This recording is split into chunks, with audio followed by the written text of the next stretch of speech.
আসসালামু আলাইকুম, কেমন আছেন সবাই? আমি আইরিন ব্লগস থেকে অনেকদিন পর আপনাদের জন্য একটা ভিডিও নিয়ে আসলাম। তো রিসেন্টলি একটু ভিডিও কম দেওয়া হচ্ছে।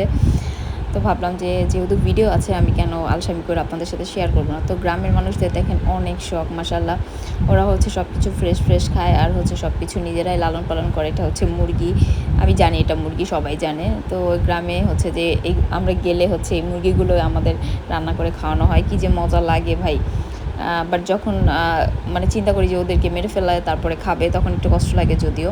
তারপরে ফাইজা হচ্ছে যে গ্রামে গেলে প্রচুর পরিমাণে মজা করে। এটা হচ্ছে ফাইজার ফ্রেন্ড।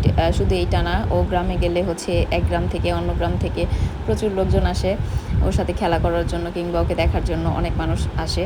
তো ফাতিহা এটা অনেক এনজয় করে। ও নিজেকে একদম মানে কি ওয়ান কাইন্ড অফ প্রিন্সেস মনে করে গ্রামের। তো ওকে হচ্ছে খুব পছন্দ করে সবাই গ্রামের। তো আলহামদুলিল্লাহ দেন হচ্ছে আমরা আমার একটা কাজিন ওকে বেনি করে দিছিল। আমি হচ্ছে ফাতিহার এমন বেনি করতে পারি না। তো ও হচ্ছে যে যখন ওর চুলগুলো দেখে, যেহেতু ফাইজার চুলগুলো একটু বড়, দেন হচ্ছে ওর চুলগুলো ও হচ্ছে এক দিন এক ধরনের করে দেয় আর কি। আমি যেহেতু পারি না, সো আমি মাঝে ফাইজা আর ফাতিহা মিলাই ফেলতেছি, যেহেতু ফাইজা ইসলাম, ফাতিহা ওর নাম। তো যেহেতু কি স্কুলে ফাইজা বলে ডাকা হয়, সেহেতু আমারও কেন যেন ওকে মাঝে ফাইজা বলে ডাকি, আর কখনো ফাতিহা চলে আসে। তো সেমই ফাইজা আর ফাতিহা দুইজন মানে একটাই নাম ওর, ফাইজা ইসলাম ফাতিহা।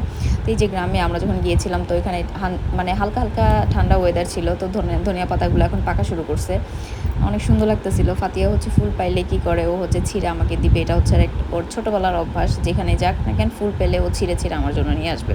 তো আমার আবার ফুল ছেঁড়া তেমন একটা ভালো লাগে না। আমার কাছে ফুল গাছে থাকতেই খুব বেশি ভালো লাগে। গাছে ফুল থাকবে এটাই সুন্দর বেশি লাগে, ছিঁড়ে ফেললে নষ্ট হয়ে যায়। তো আমি ওকে এটা বুঝাইতেই পারি না। ও হচ্ছে ফুল দেখলে ছিঁড়ে হচ্ছে আমার কাছে নিয়ে আসে। তো আমি বললাম, আম্মু এটা নষ্ট হয়ে যায়, ছিঁড়ো না। তো তখন একটু সরিষা দেখা যাচ্ছিলো, পুরোপুরি তেমন একটা ছিল না। সরিষাগুলো সব পেকে গেছিলো আর বড় হয়ে গেছিলো। তো আমরা হচ্ছে এমন একটা সিজনে গেছিলাম হুট করে আর কি গ্রামে যাওয়া। আমাদের গ্রামে যাওয়া হচ্ছে হুটহাট, যেহেতু পদ্মা সেতুটা হয়ে গেছে, যেতে বেশিক্ষণ লাগে না। তো যখনই প্ল্যান করি তখনই চলে যাওয়া হয় আর কি। আর ইদানিং একটু গ্রামে বেশি যাওয়া হয়, কারণ হচ্ছে আব্বুর একটু বেশি গ্রামে থাকা লাগতো কিছু কাজের কারণে, যার কারণে হচ্ছে যে আমাদের একটু গ্রামে বেশি যাওয়া হতো। তো আমি যেহেতু আব্বুর বাসায় ছিলাম, আব্বুর সাথেই চলে যেতাম যখন মন চাইতো। আর আমার কাছে একটু গ্রামে গেলে আমার মনে হয় যে আমার শরীরটাও ঠিক হয়ে যায় আর আমি একটু রিল্যাক্স ফিল করি। তো জার্নিটাও খুব শর্টকাট, একদম হাতে গোনা 40 থেকে 50 মিনিট লাগে আমাদের গ্রামে যেতে, আই মিন ভাঙ্গা যেতে। আপনারা যারা যান তারা তো জানেনই, একদম পদ্মা সেতুতে উঠলেই হচ্ছে আমাদের গ্রাম চলে আসে। তো এই আর কি, ওয়েদারটা এত ভাল লাগে। গ্রামের বাচ্চারা এই জন্যই অসুস্থ হয় না, এত সুন্দর একটা ওয়েদারে ওদের মানে ওরা নিজেকে খুব ফিট রাখে। তো এটাই, ভালো থাকবেন। আল্লাহ।